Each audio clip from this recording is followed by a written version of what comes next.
Hello and नमस्कार साथियों, आप सभी का एग्जाम लवर्स पर बहुत बहुत स्वागत है। मैं हूं राजन महाजन और कंप्यूटर आज की क्लास में हम लोग पढ़ने वाले हैं।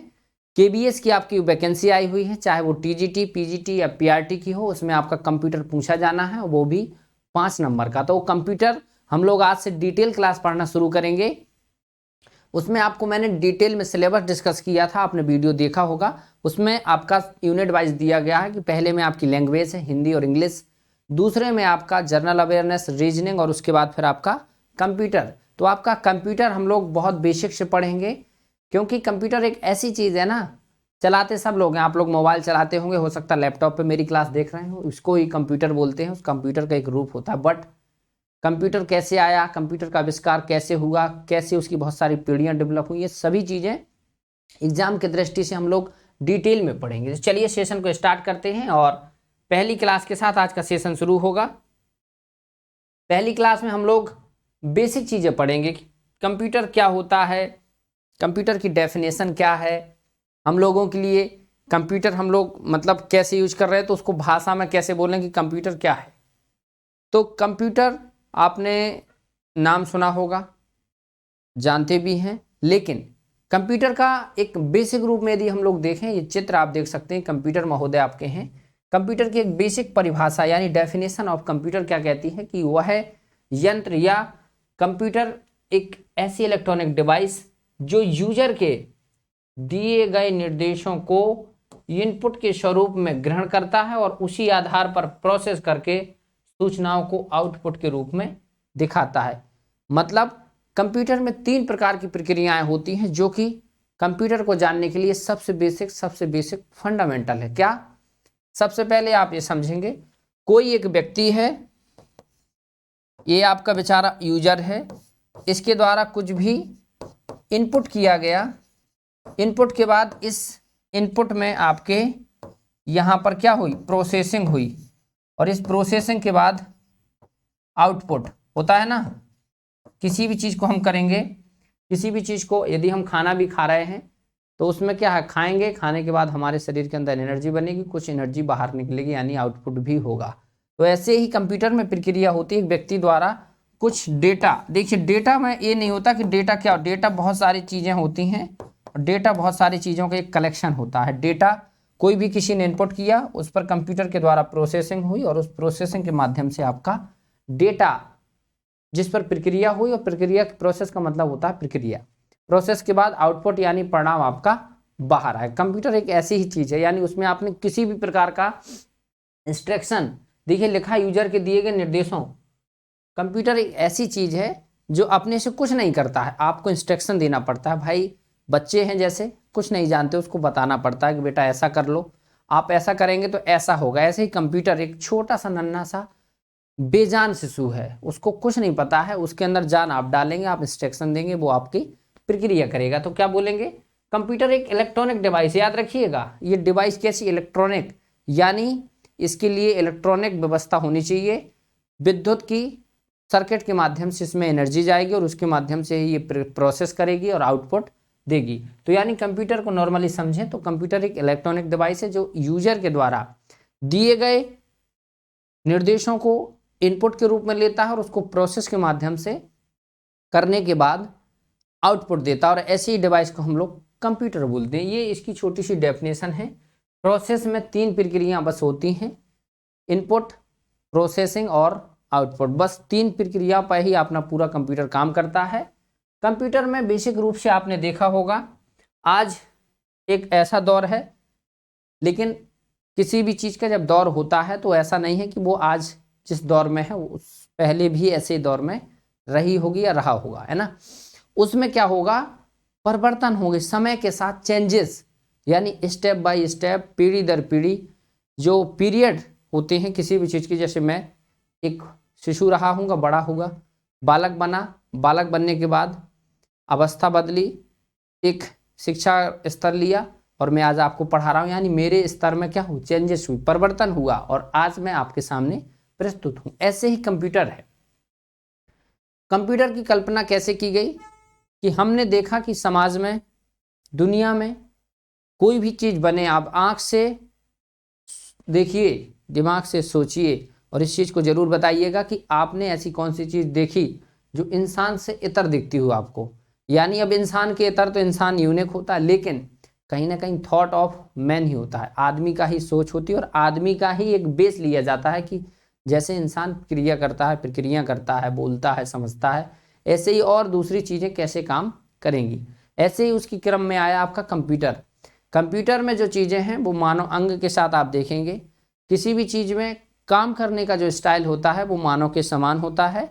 ये मानव एक यूनिक प्रक्रिया करता है। ऐसे ही कंप्यूटर को, जैसे हमारे शरीर के अंदर लंग्स होते हैं भाई, फेफड़े होंगे, हार्ट होगा, बहुत सारी ग्लैंड्स होगी, नाक कान गला होगा, सब क्रियाएं ज्ञानेंद्रियां काम करेंगे। ऐसे ही हमारे कंप्यूटर में बहुत सारे सिस्टम जुड़े होते हैं और ओवरऑल ये पूरी चीज़ें मिलकर के एक कंप्यूटर बनाती। देखिए इतनी सारी चीज़ें जुड़ी होती हैं इसमें, आप चित्र में देख सकते हैं। ऐसे ही एक ह्यूमन बॉडी होती है जिसमें बहुत सारी चीज़ें, आपका ह्यूमन बॉडी आप देखें चाहे कंप्यूटर देखें, ये दोनों चीज़ें क्या हैं, ऐसा नहीं है कि सेम हो सकती हैं, लेकिन ऐसा ही एक बेसिक रूप लिया गया होगा ह्यूमन से देखकर, है ना। तो वो डेवलप हुई और ये ह्यूमन का ही रूप था। एक इंसान अपने को ही एक आईना के रूप में देखकर ही आगे बढ़ता है, कोई भी इन्वेंशन करता है। एक पीढ़ी आपने इससे पहले, आज का दौर तो ऐसा है कि मोबाइल पर छोटे छोटे बच्चे गेम खेलते हैं, चीज़ें सीखते हैं। पहले हम लोग फिजिकली ज़्यादा अटैच थे चीज़ों से। तो ये आप चित्र देखेंगे, एक प्यारा सा नन्हा सा बालक है, आपने हाथ में जो लिया हुआ है, आई होप आप जानते होंगे व्हाट इज दिस, ये क्या है। ये जो चीज़ हाथ में लिया हुआ है इसको आप क्या बोलते हैं। और ये जो चित्र है पूरा इसका स्पेस्ड चित्र है। छोटी छोटी क्लासों में जब हम लोग गिनती सीखते थे इसको हम लोग अबेकस बोलते हैं, याद रखिएगा। इसको कई रूप में लिखा जाता है, एबेकस या अबेकस, अपने कहने की भाषा में है, हिंदी इंग्लिश में जो भी हो, आप सिर्फ समझ लें कि इसको अबेकस बोला जाता है। और ये गणना की शुरुआत जहाँ से हुई है वही चीज़ है, यानी आदमी ने सोचना जहाँ से शुरू किया, बताना शुरू किया, एक बेसिक रूप से बच्चों के लिए, है ना। गणना तो बहुत सारी चीज़ों से भी की जा सकती है, तो बच्चों के लिए हम लोग बताया करते थे। हम भी गणना कर सकते हैं, जैसे इसमें आपके जितने खाने हैं यहाँ पर जैसे 10 दिया गया है, तो आपको बताना है कि 10 में से 3 घटा दिया 4, यानी कैलकुलेशन, डाटा प्रोसेसिंग ये है। ये एक फिजिकल वे में होता था। फिर इन्हीं सब चीज़ों के अबेकस से और नई चीज़ें बनी, हमारा कैलकुलेटर आया, ये भी कैलकुलेशन करने लगा। छोटा सा रूप है एनालॉग, लेकिन आगे जाके एनालॉग क्या डिजिटल रूप है और धीरे धीरे ये सब चीज़ें डेवलप हुई और ये दौर गुजरता गया। कंप्यूटर में फिर एक दौर लेकर आए हमारे महोदय, कौन से, चार्ल्स बेबेज। देखिए यहाँ पर हम बात करेंगे अभी और चीज़ों की। 1823 में चार्ल्स बेबेज ने गणना मशीन बनाई थी। ये डेट कभी ज़्यादा नहीं पूछी जाती है, लेकिन कंप्यूटर के जनक ये मोस्ट इम्पोर्टेंट प्रश्न है, क्योंकि इस चीज़ में जो सबसे ज़्यादा योगदान है वो चार्ल्स बेबेज का था और वो उसके फादर माने जाते हैं, फादर ऑफ कंप्यूटर। इसलिए आप इसको याद रखिएगा, और बहुत सारी चीज़ें चाहे याद ना हो। कंप्यूटर के जनक, फादर ऑफ कंप्यूटर जिनको कहा जाता है, वो है चार्ल्स बेबेज। उनका आप चित्र देख सकते हैं, ये चित्र है चार्ल्स बेबेज जी का। और आधुनिक समय में देखिए, वो तो 1823 के समय की बात है, यानी आज से आप देखें तो 200 साल पहले जिसने शुरुआत की, पिता वही होते हैं ना। अब ऐसा नहीं है कि आपको जिस माता पिता ने पैदा किया वो आपके फादर नहीं, जो बीच में आपका संरक्षण कर रहे वो मैन वही है जिन्होंने जन्म दिया। ऐसे ही इनको कहा जाता है फादर ऑफ कंप्यूटर। लेकिन आधुनिक दौर में जो कंप्यूटर के जनक कहे जाते हैं उनको बोलते हैं एलन ट्यूरिंग। एक व्यक्ति थे एलन ट्यूरिंग, इनने आधुनिक रूप में कंप्यूटर को प्रस्तुत किया और उसके बाद फिर कंप्यूटर आज हमारे सामने एक डेवलप पीढ़ी के रूप में देखा जा रहा है। आगे हम लोग देखें तो यहाँ पर कंप्यूटर की जैसे चीज़ें हैं, ये तो नॉर्मल सी चीज़ें हैं, ज़्यादा हम लोग बेसिक नहीं पढ़ेंगे। इसकी पूरी PDF मैं आपको दे दूंगा, जो मुझे बताना है, जो हमको समझना है। यहाँ पर देखिए कंप्यूटर का हिंदी में क्या मतलब होता है। बहुत सारे लोग इंग्लिश में तो जानते हैं, इसको इंग्लिश में हम कंप्यूटर बोलते हैं, लेकिन हिंदी में क्या बोलते हैं, क्योंकि हिंदी में जानना भी ज़रूरी है। हम लोग हिंदी भाषी है, हमारी भाषा हिंदी है, तो हिंदी में कंप्यूटर, इंग्लिश में कंप्यूटर बोलते हैं और हिंदी में इसी को कंप्यूट शब्द से चेंज करके बनाया गया है, जो सीधा सीधा मतलब होता है कंप्यूट, यानी कैलकुलेशन शब्द बन गया इसका आगे जाके। कंप्यूट इंग्लिश का ही शब्द है और कंप्यूट से हमारा फिर बना गणना करना, यानी कैलकुलेशन। और इसके साथ इसको हम लोग फिर गणक या संगणक नाम बोलते हैं। हिंदी में पेपर में प्रश्न आया हुआ है, छोटी छोटी क्लासों में हम लोग पढ़ते हैं लेकिन समझ नहीं पाते। इसको हिंदी में संगणक यानी संग का मतलब होता है गणक, यानी समान रूप से गणनाएं करना। ऐसा नहीं है कि मतलब पैरेलली, गणना समान रूप से अनंत गणनाएं करता है कंप्यूटर, और इसीलिए इसको गणन संगणक या गणक यंत्र बोला जाता है हिंदी में। ये पेपर में आया हुआ प्रश्न है, याद रखिएगा, ज़्यादा कठिन नहीं है। ये सीधा इंग्लिश में तो हर जगह आप कंप्यूटर लिख देते हैं, लेकिन हिंदी में इसको संगणक बोलते हैं। मैं थोड़ा स्लो पढ़ाता हूँ, ये आप बहुत अच्छे से समझ लीजिए, लेकिन मैं पॉइंट नहीं छोड़ूंगा आपके, बिल्कुल आप बेफिक्र रहेंगे।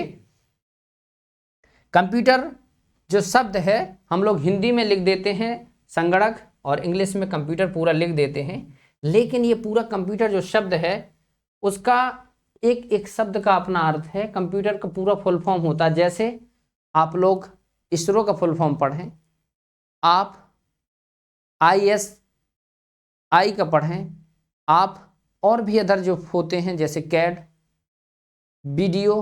BDU होता है। तो ये कंप्यूटर के बहुत सारे शॉर्ट टर्म है। ऐसे ही कंप्यूटर भी एक कई शब्दों से मिलकर बना हुआ टर्म है, और कंप्यूटर को एक एक शब्द में यदि हम लोग तोड़ के देखें तो कंप्यूटर का मतलब होता है, C का मतलब कॉमनली, O का मतलब ऑपरेट, M का मतलब मशीन, P का मतलब पर्टिकुलरली, U का मतलब यूजर फॉर, T का मतलब टेक्नोलॉजी, E का मतलब एजुकेशनल, और R का मतलब रिसर्च। देखिए ये एक एक शब्द से मिलकर बना है। कॉमनली माने समान होता है, ऑपरेट माने क्या करना होता है, ऑपरेट करना, इसको चलाना, प्रक्रिया करना, है ना। तो इसको क्या है, हम लोग हिंदी में पूरा अर्थ नहीं निकाल सकते हैं, लेकिन ये एक एक अर्थ जो शब्द हैं वो अपने अपने रूप में अर्थ देंगे, और ओवरऑल इतनी सारी जब प्रक्रियाएं कंप्यूटर का कोई चीज करेगा तो उसको हम लोग पूरे रूप में फिर कंप्यूटर बोलते हैं। यानी पूरा जो एक एक शब्द है वो अपने आप में, जैसे देखिए ऑपरेट करना, चलाता है, कंप्यूटर एक मशीन है। पर्टिकुलरली यानी पर्सनली एक एक डाटा पर काम करता है। यूज फॉर मतलब सब लोगों के लिए यूज होता है। टेक्नोलॉजी यानी तकनीकी है ही। एजुकेशनल शिक्षक के काम आता है, और रिसर्च सब चीज़ों माने मिला के हम लोग देखें, एजुकेशन के रूप में हम लोग देखें तो इसका यूज है, रिसर्च में यूज है, टेक्नोलॉजी में यूज है, कंप्यूटर तो हर चीज़ में यूज है ना। आज का दौर तो कंप्यूटर का युग ही है। तो कंप्यूटर का ये फुल फॉर्म है, इसको जानते चलिए। अलग अलग बुक में आपको अलग अलग फुल फॉर्म मिलेगा, लेकिन पेपर में आज तक पूछा नहीं गया है, आप जानते चलिए। ये चीज़ हम लोग डिस्कस कर चुके हैं। अब हम लोगों को पढ़ना उस चीज़ को है कि जैसे आप बताते हैं कि हम तीसरी पीढ़ी के हैं, यानी इससे पहले हमारे पिताजी और उससे पहले हमारे दादाजी हुआ करते थे, तो उनके बारे में हम लोग पीढ़ी दर पीढ़ी जाने कि कंप्यूटर की कितनी पीढ़ियाँ आई, और पहली पीढ़ी से लेकर 5वीं पीढ़ी तक जो 5 पीढ़ियाँ हुई, उन पीढ़ियों में क्या क्या समय बाई समय यानी डे टू डे उसमें क्या एक 5 से 10 साल के बीच में क्या क्या बहुत सारे चेंजेस आए। तो एक एक पीढ़ी को हम लोग समझते चलें। पूरा कंप्यूटर तो देखिए कोई नहीं पढ़ा सकता, बहुत बड़ी चीज़ है, लेकिन बेसिक जो फंडामेंटल है वो मैं बताता चलूँगा, है ना। कंप्यूटर का थोड़ा बहुत जानकारी रखता हूँ, तो थोड़ी बहुत जो जानकारी वो आप सबके बीच शेयर कर रहा हूँ। कंप्यूटर का इतिहास का है या उसकी जनरेशन का है। पेपर में प्रश्न जनरेशन से आता है आपका कि प्रथम पीढ़ी की कंप्यूटर कब से कब, द्वितीय। देखिए जो डेट को लेकर है थोड़ा बहुत इसका असमंजस रहता है, ये डेट कम पूछी जाती है, 1940 से 1956 या 50 भी बोल सकते हैं आप, है ना। तो ये जो पीढ़ियों की डेट दी गई है इस पर आप ज़्यादा ध्यान नहीं देंगे। इसमें यह ध्यान देना आपको कि आखिर इस पीढ़ी में आपकी कौन सी ऐसी विशेष चीज़ का यूज किया गया जो पेपर में पूछा जाता है। 1940 से 56 तक कंप्यूटर की पहली पीढ़ी बोली जाती है, फर्स्ट जनरेशन। आपने लैपटॉप देखा होगा, जैसे कहते हैं विंडोज 10, i3, i7, i5, तो ये जनरेशन है ना। तो इन जनरेशन में सर्किटरी यानी कंप्यूटर में सर्किट के रूप में आपका वैक्यूम ट्यूब, देखिए निर्वात बल्ब बोला जाता है इसको, पेपर में हिंदी में भी आ चुका है एक बार, निर्वात बल्ब। कंप्यूटर बहुत अच्छी चीज है, आप जानते चलिए, बहुत मजा आएगा, है ना। आज तो पहली क्लास है और कई क्लास में लूंगा, तब आप धीरे धीरे से कंप्यूटर जान जाएंगे। और मैग्नेटिक ड्रम, यानी मैग्नेटिक ड्रम तो एक अलग चीज है। ये आप जो चित्र देख रहे हैं वैक्यूम ट्यूब का चित्र है, इसका वैक्यूम ट्यूब यानी निर्वात बल्ब। निर्वात का मतलब जहां पर आपकी वायु ना हो, निर्वात बल्ब बोलते हैं। ये निर्वात बल्ब है जो कि आप फर्स्ट जनरेशन के कंप्यूटर में प्रयोग किए गए थे, और ये दौर आपका लगभग भारत जब आजाद हुआ उस दौर की कहानी है। मतलब ये पूरी दुनिया की, भारत के लिए नहीं पढ़ रहे, दुनिया भर में कंप्यूटर की जनरेशन जो डेवलप हुई उसके बारे में हम लोग पढ़ रहे हैं। और उस दौर के कुछ विशेष कंप्यूटर थे, एनेक, ENAIC, एनेक, यूनिवैक और एडवैक। पेपर में क्वेश्चन आ चुका है आपका, ये वाला एनेक, NAIC, एनएक, ये फर्स्ट जनरेशन का, याद रखिएगा एनएक फर्स्ट जनरेशन का कंप्यूटर है। एडबैक और यूनिबैक, यानी ये जो शब्द हैं वो बहुत बड़े बड़े कंप्यूटर हुआ करते थे, बहुत बड़ी मशीनें हुआ करती थी, और उसमें जो सर्किट के रूप में जो डेटा स्टोर करने के रूप में बात होती थी पहली पीढ़ी में, वो वैक्यूम ट्यूब का प्रयोग किया गया है। इसको आपको जानते चलना। बस इसमें 2 पॉइंट आते हैं, वैक्यूम ट्यूब यानी निर्वात बल्ब, और पहली पीढ़ी। पहली पीढ़ी किसी चीज़ की होती है वो बहुत डेवलप नहीं होती है, लेकिन उस पीढ़ी में क्या डेवलपमेंट शुरू हो चुका है, तभी तो पीढ़ियाँ बदलेंगी। फिर हमारा आता है दूसरी पीढ़ी। दूसरी पीढ़ी आपकी जो शुरू होती है वो 1956 से 1963 तक, 1956 से 1963 तक आपकी सेकंड जनरेशन चलती है। और इस सेकंड जनरेशन में आपके वैक्यूम ट्यूब, जो मैंने फर्स्ट जनरेशन में आपको बताया, उसके स्थान पर आपका ट्रांजिस्टर, संधारित्र जिसको हम लोग बोलते हैं फिजिक्स की भाषा में, संधारित्र यानी ट्रांजिस्टर। ये चित्र आप देख सकते हैं, ये ट्रांजिस्टर हैं आपके।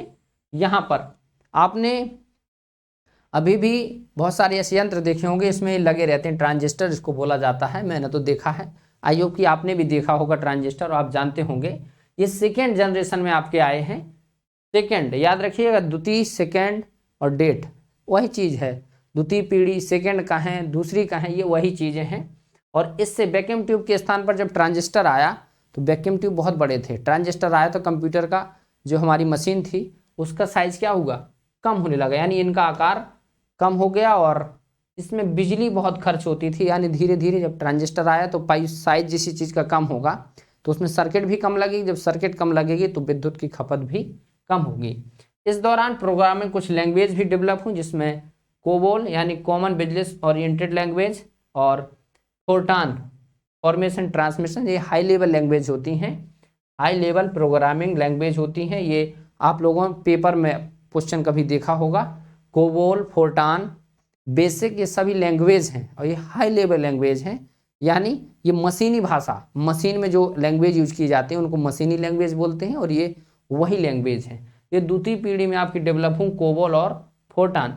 द्वितीय पीढ़ी के कुछ कंप्यूटर के उदाहरण हम लोग यहाँ पर देखें तो IBM एक कंपनी है, आपने नाम सुना होगा, इंटरनेशनल बिजनेस मशीन IBM जिसको बोलते हैं, वो काफ़ी बड़ी टेक्नोलॉजी की कंपनी है। तो उस दौरान IBM के द्वारा ये सेकेंड जनरेशन में IBM 7094, CDC 1604 और CDC 3600 इस नाम से कंप्यूटर बनाए गए थे, है ना। जो कंप्यूटर है जो सेकेंड जनरेशन में इस नाम से बनाए गए, और इसमें आपकी हाई लेवल प्रोग्रामर और हाई लेवल लैंग्वेज का यूज किया गया। यहाँ पर मैंने आपको ट्रांजिस्टर का चित्र दिखा दिया, आप देख लीजिए।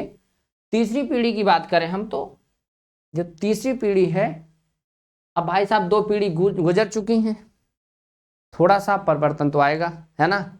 समाज में आदमी, आप देखा होगा कई पीढ़ियों के बाद आदमी जैसे कहते हैं ना कि उनकी 2-3 पीढ़ी पहले एकदम वो लोग गरीब थे, एक पीढ़ी आई उसने कुछ विकास किया, दूसरी पीढ़ी आई उसने और विकास किया, और ऐसे ही जब विकास की दर बढ़ने लग गई तो फिर रुकने वाली नहीं है, क्योंकि जो विकास है एक पोटेंशियल होता है। ऐसे ही इसमें कंप्यूटर का विकास जब लगा कि सफलता हाथ लग रही है, नई नई चीज़ें जुड़ रही हैं, तो कंप्यूटर की पीढ़ियाँ दर पीढ़ियाँ बढ़ती गई। तो थर्ड जनरेशन कंप्यूटर की शुरू हुई, और इस थर्ड जनरेशन में 1964 से 1974 तक एक दौर चला जिसको थर्ड बोलेंगे। और इस थर्ड जनरेशन में आपका ट्रांजिस्टर जो सेकेंड जनरेशन में आपका यूज किया जा रहा था उसकी जगह IC यानी इंटीग्रेटेड सर्किट, याद रखिएगा IC, आपने सुना होगा कि इसकी IC खराब हो गई है, ट्रांजिस्टर इसका खराब हो गया है। वैक्यूम ट्यूब का नाम आपने जल्दी नहीं सुना होगा, लेकिन ट्रांजिस्टर और IC का नाम आपने जरूर सुना होगा, कभी इलेक्ट्रॉनिक्स वाले की दुकान में आप गए होंगे तो जरूर। ये कंप्यूटर पहले दोनों जनरेशन के कंप्यूटर से एडवांस थे, यानी जो दोनों जनरेशन थी, फर्स्ट में वैक्यूम ट्यूब, दूसरे में ट्रांजिस्टर, ये जो जनरेशन थी थर्ड में, तो इसमें एकदम परिवर्तन हुआ क्योंकि IC का आकार बहुत कम होता है। यहाँ पर आप चित्र देखें ट्रांजिस्टर का कितना बड़ा आकार था। उसके बाद आपकी ये आ गई IC आपने देखी होगी, छोटी छोटी आपकी लैपटॉप में लगी रहती हैं, है ना। तो ये कंप्यूटर की तीसरी पीढ़ी में आने वाली चीज़ें हैं जो डेटा के लिए और कंप्यूटर को प्रक्रिया करने के लिए लाई गई। इसमें IC के इस्तेमाल से कंप्यूटर का आकार और छोटा हो गया, यानी अब साइज घट रहा है।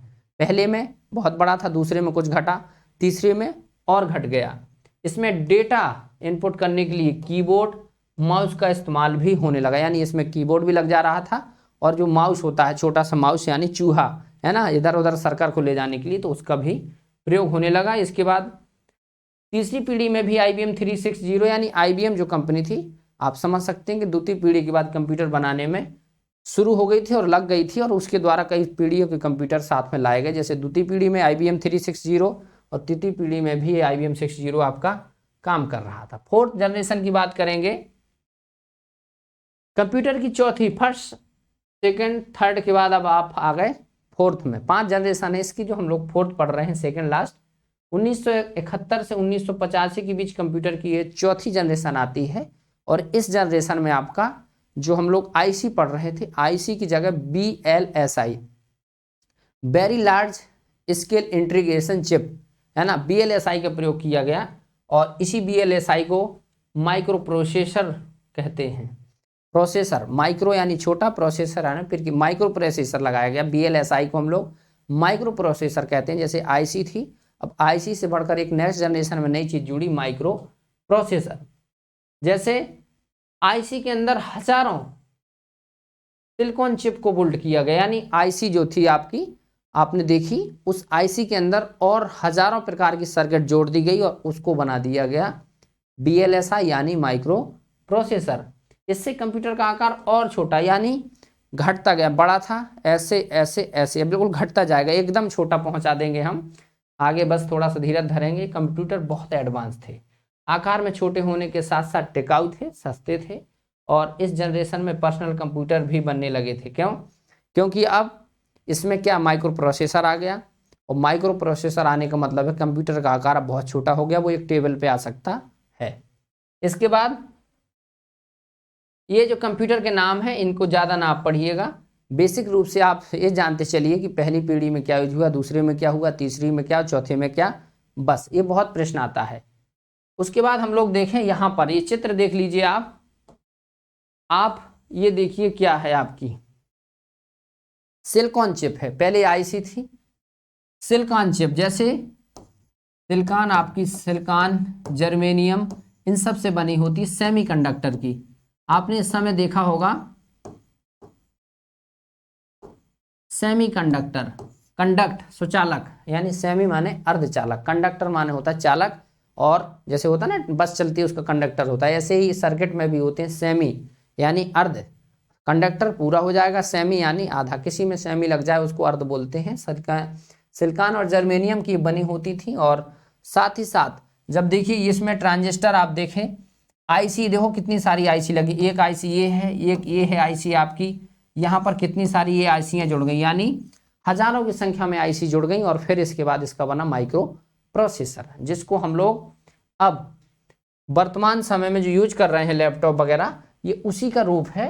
क्योंकि फिर जो 5वीं जनरेशन आई, जो आज तक चल रही है, 1985 से आज तक इसकी जनरेशन चल रही है, यानी अभी तक इस पर रिसर्च हो रहा है, इसमें नए नए चीज, नित्य नए नए आयाम जुड़ते रहते हैं, और कंप्यूटर अपना एक बेसिक रूप में आता रहता है। देखिए 1985 के बाद सभी कंप्यूटर 5वीं पीढ़ी के कंप्यूटर कहलाते हैं, और आप याद रखिएगा 1985 के बाद भारत में भी कंप्यूटर का प्रयोग शुरू हो गया था।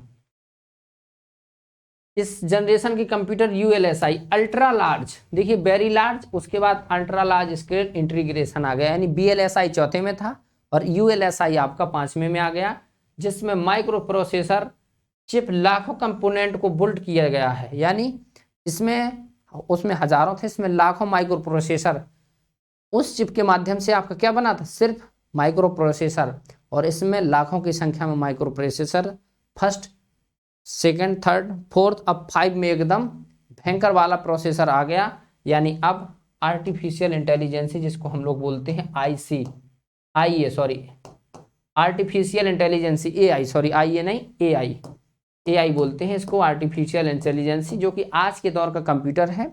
और आपने देखे होंगे बहुत सारे रोबोट हैं जो आज इसी के उदाहरण हैं, वो आर्टिफिशियल इंटेलिजेंस पे काम करते हैं, एकदम ह्यूमन बीइंग की तरह उनके बहुत सारे बिहेवियर हैं, बट ह्यूमन बीइंग नहीं है, फिर भी उसके मिलते जुलते काम करते हैं। और डेस्कटॉप लैपटॉप जो आज के दौर में हम लोग चला रहे हैं, ये वही है जिससे आज मैं क्लास ले रहा हूँ, लैपटॉप हमारा रखा हुआ है, और डेस्कटॉप जो हैं वो सब क्या है, आज 5वीं पीढ़ी के कंप्यूटर हैं, और इनमें हजारों लाखों की संख्या में आपके ULSI ultra large scale integration लगे हुए हैं, जिसको AI बोलते हैं हम, आर्टिफिशियल इंटेलिजेंसी, जो कि वर्तमान पीढ़ी में अभी आपका प्रोसेस पर है।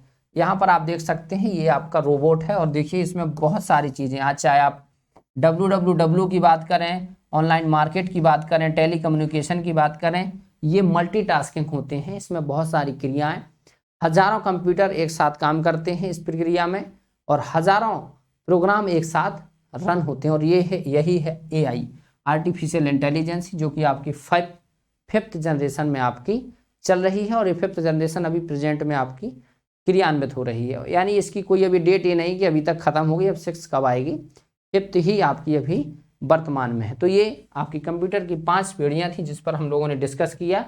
एक बार अभी हम लोग फिर रिवाइज करेंगे। अभी हमने शब्द सुना था इनपुट, प्रोसेसिंग और आउटपुट। तो इनपुट क्या होता है, यानी यूजर इनपुट के द्वारा कंप्यूटर को निर्देश देता है, यानी कंप्यूटर में हमने इनपुट के माध्यम से कुछ इंस्ट्रक्शन डाले और उसको किस प्रकार की इंफॉर्मेशन चाहिए। यदि आपको सर्च करना है, कंप्यूटर में क्रोम पर गए आपने डाला कि एग्जाम लवर्स बाय राजन महाजन, देखिए आपको हमारी क्लास पढ़ना है तो आप वो चीज़ डालेंगे तो तुरंत हमारे वीडियो आपको दिखने लगेंगे। आप डालेंगे AK राजवीर तो हमारे AK राजवीर सर का पूरा प्रोफाइल वीडियो सब आने लग जाएंगे। यानी इसमें आप कंप्यूटर को जो निर्देश दिए, जो इन्फॉर्मेशन आपने पहुंचाई और उसी इन्फॉर्मेशन के माध्यम से आपका इनपुट गया और इनपुट के बाद फिर आपकी क्या हुई, प्रोसेसिंग। आप याद रखिएगा कीबोर्ड और माउस आपके इनपुट डिवाइस होते हैं, यानी इसके द्वारा किसी भी चीज़ के लिए डेटा को इनपुट किया जाता है, यानी अंदर किया जाता है। दूसरा है प्रोसेसिंग। अब कंप्यूटर इनपुट किए गए निर्देशों की प्रोसेसिंग करता है, यानी आपने जो चीज़ डाल दी, यहाँ से इनपुट किया आपने, बीच में आपकी प्रोसेसिंग हुई, यहाँ पर ऐसे घूम के और यहाँ पर आपको फिर इनपुट की जगह आउटपुट मिल जाएगा। क्या मिल जाएगा, आउटपुट। ये आपका आउटपुट मिल गया और फाइनली आपने जो चीज़ मांगी, जो चीज़ आपने चाही, कंप्यूटर में यदि सही रिजल्ट आपको पाना है, सही चीज़ टाइप की है तो ज़रूर उसका रिजल्ट आपको मिलेगा। प्रोसेसिंग करेगा और इसके बाद आउटपुट, यानी कंप्यूटर प्रोसेस किए गए डेटा को आउटपुट के रूप में रिजल्ट देता है और इसी को बोलते हैं आउटपुट।